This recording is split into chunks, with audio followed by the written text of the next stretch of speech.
నమస్తే. ఇన్నాళ్ళు నన్ను సపోర్ట్ చేస్తూ, ఎంకరేజ్ చేస్తూ మీ ప్రేమని నాకు అందిస్తున్న ప్రతి ఒక్కరికి కృతజ్ఞతలు. అలాగే ఈ వీడియో కూడా ఖచ్చితంగా మీకు ఉపయోగపడుతుంది. లైక్, షేర్ అండ్ సబ్స్క్రైబ్ చేసి మీ సపోర్ట్‌ని నాకు అందించండి. అలాగే ఈ వీడియో పట్ల మీకున్న అభిప్రాయాన్ని కామెంట్ సెక్షన్‌లో కామెంట్ చేసి తెలియజేయండి. ఇప్పుడు వీడియోని చూద్దాం. జ్యోతిష్య శాస్త్రం ఒక అద్భుతం. వేదాంగమైన జ్యోతిష్య శాస్త్రం అనేటువంటిది మానవ జీవన గమనానికి ఒక వరం. జ్యోతిష్య శాస్త్రం నీ జీవితంలో వెలుగునింపే ఒక భాష. ఆ భాష నీకు అర్థమైతే ప్రకృతి నీతో మాట్లాడుతుంది. అస్ట్రాలజీ నేర్చుకోవాలి అనుకునే వారికి అద్భుత అవకాశం. మురళీధర శర్మ గారి అస్ట్రాలజీ క్లాసెస్ అతి త్వరలో మొదలు కాబోతున్నాయి. 100% జాబ్ గ్యారంటీ. వివరాల కొరకు సంప్రదించండి.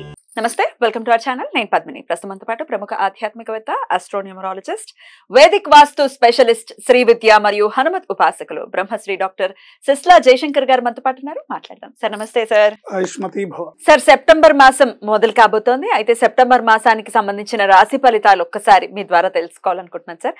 ఎట్లా ఉంది గ్రహస్థితి, ఎలా ఉంది, ద్వాదశ రాశులకి కూడా ఈ సెప్టెంబర్ మాసం ఎలాంటి ఫలితాలను ఇస్తోంది ఒకసారి మీ ద్వారా? తప్పకుండా చెప్పుకుందాం అమ్మా. ఈ సెప్టెంబర్ మాసంలో గ్రహ సంచారం గోచారంలో వృషభంలో గురువు, మిథునంలో కుజుడు, చతుర్థ స్థానమైన కర్కాటకంలో బుధుడు వక్రించున్నాడు, సింహంలో రవి, కన్యలో శుక్రకేతువులు, ఏకాదశ స్థానమైన కుంభంలో శనేశ్వరుడు, ద్వాదశ స్థానమైన మీనంలో రాహు. ఆ రాహు మేషరాశి వారికి వ్యయంలో. మరి వృషభ రాశి వారికి ఎలా ఉండబోతోంది సార్ ఈ భాద్రపద మాసం, ఈ సెప్టెంబర్ మాసం? వృషభ రాశి అంటే కృత్తికా నక్షత్రం 2, 3, 4 పాదాలు, రోహిణి 1, 2, 3, 4 పాదాలు, మృగశిర 1, 2 పాదాలు వారు వృషభ రాశి కింద మనం చెప్పుకుంటున్నాం. ఇది అందరికీ విదితమే అయినప్పటికీ మళ్ళీ ఒకసారి ఎవరికన్నా తెలియని వాళ్ళు ఉంటే తెలుస్తుంది అని మనం చెప్పుకుంటున్నాం.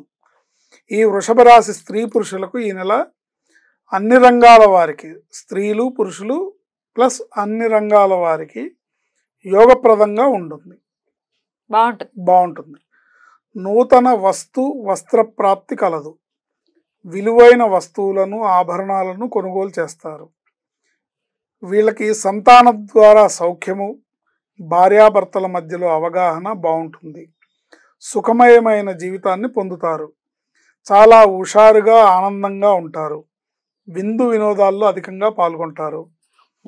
మత పెద్దలు, పీఠాధిపతులు దర్శన భాగ్యం కలుగుతుంది ఈ నెలలో. వీళ్ళకి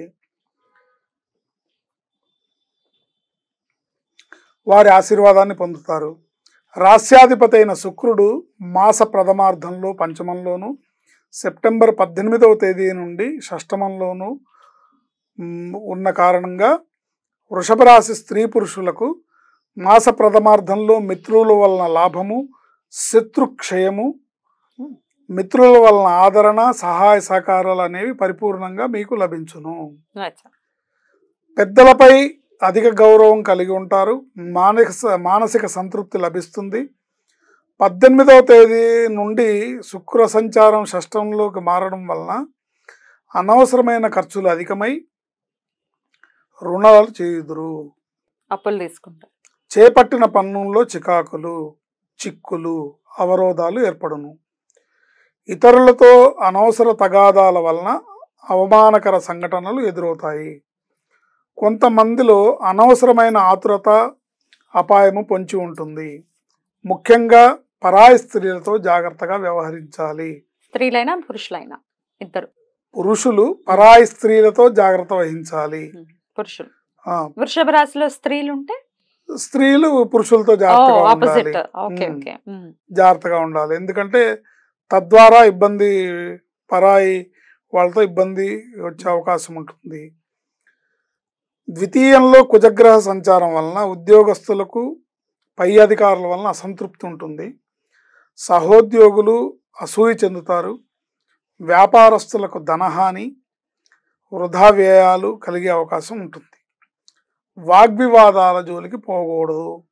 ఏ రంగంలో ఉన్నా సరే మీ మాట తీరు ఎదుటివారికి బాధను, ఇబ్బందిని కలిగిస్తాయి. కనుక పరుషంగా మాట్లాడకుండా జాగ్రత్త వహించాలి. కఠినంగా మాట్లాడకండి, తీయగా మాట్లాడండి.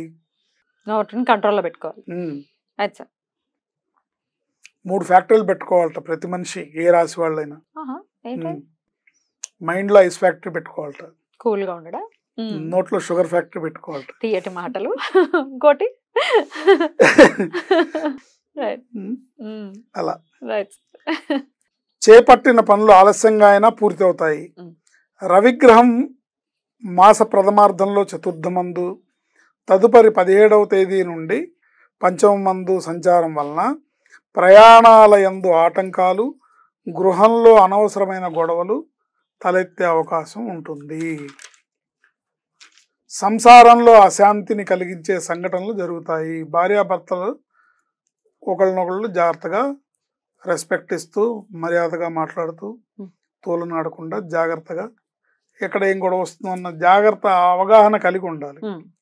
తద్వారా హృదయంలో సంకటం, బంధుమిత్రులతో భిన్నాభిప్రాయాలు ఏర్పడును. అశాంతిని కలిగించే సంఘటనలు జరుగుతాయి.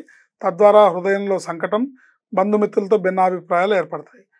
కొంతమందికి బంధు వియోగం కూడా జరుగుతుంది. అంటే ఇంక జీవితంలో నేను నీ మొహం చూడను అనే పరిస్థితి అక్కడ దాకా వెళ్తుంది అనమాట. అశాంతి దుఃఖము కలిగించును. బంధు వియోగం అశాంతి దుఃఖం కలిగించును. సంతాన అనారోగ్యం కలుగును. శత్రువుల వలన టెన్షన్ ఏర్పడును. బుధుడు 4వ తేదీ నుండి చతుర్థమందు తదుపరి సెప్టెంబర్ 23వ తేదీ నుండి పంచమందు సంచారం వలన ధనాదాయం, గౌరవం అధికంగా ఉంటుంది. బుధ సంచారం వలన ధనాదాయం బాగుంటుంది, గౌరవం అధికంగా ఉంటుంది. కుటుంబంతో ఆనందంగా గడుపుతారు. విద్యార్థులు విద్యలో రాణిస్తారు. నూతన కోర్సులలో ప్రతిభ కనబరుస్తారు. మిత్రుల వలన లాభం, పేరు ప్రతిష్టలు, సుఖము, ఆకస్మిక ధనలాభం సూచితం. దైవ చింతన పెరుగుతుంది. పుణ్య కార్యక్రమాల్లో పాల్గొంటారు.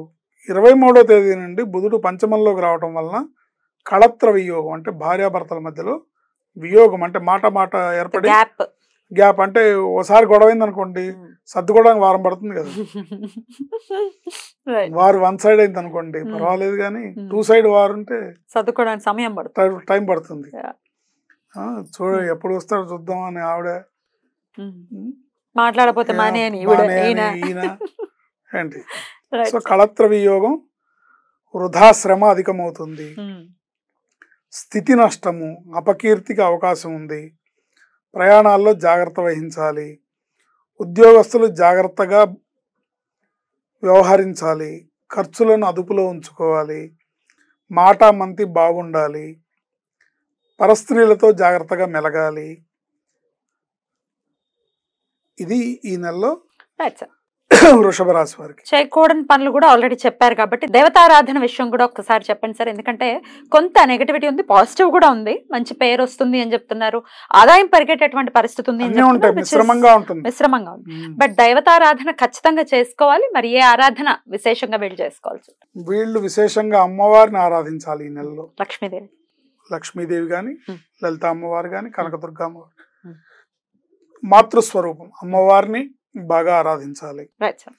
ప్రతి శుక్రవారం అమ్మవారికి అభిషేకం, పూజ, అమ్మవారికి చేసే అర్చన చాలా విశేషమైన ఫలితం ఇస్తుంది. ప్రతిరోజు కూడా మీరు మీకు తోచిన మంత్రం, మీకు ఏదన్నా అమ్మవారి మంత్రం మీకు అలవాటు ఉంటే చేసుకోవచ్చు. లేదా కనీసం శ్రీమాత్రే నమః అనుకున్నా కూడా ఆ అనుగ్రహం లభిస్తుంది, అమ్మవారి అనుగ్రహం లభిస్తుంది. ఈ పూజలు, అభిషేకాలు, అమ్మవారిని ధ్యానించడం, జపించడం ఒక ఎత్తు. ఒకవేళ మాకు అది కుదరదండి, మేము అట్లా చేయలేనండి అంటే మూగజీవులకు ఆహారాన్ని, నీళ్ళని అందించండి. లేదా వీలైనంత అన్నదానం చేయండి, శుభం కలుగుతుంది. అద్భుతంగా వివరించారు సార్, కృతజ్ఞతలు. నెక్స్ట్ ఎపిసోడ్ లో మిథున రాశి గురించి తెలుసుకుందాం. నమస్కారం అండి. ఆయుష్మతి భవ.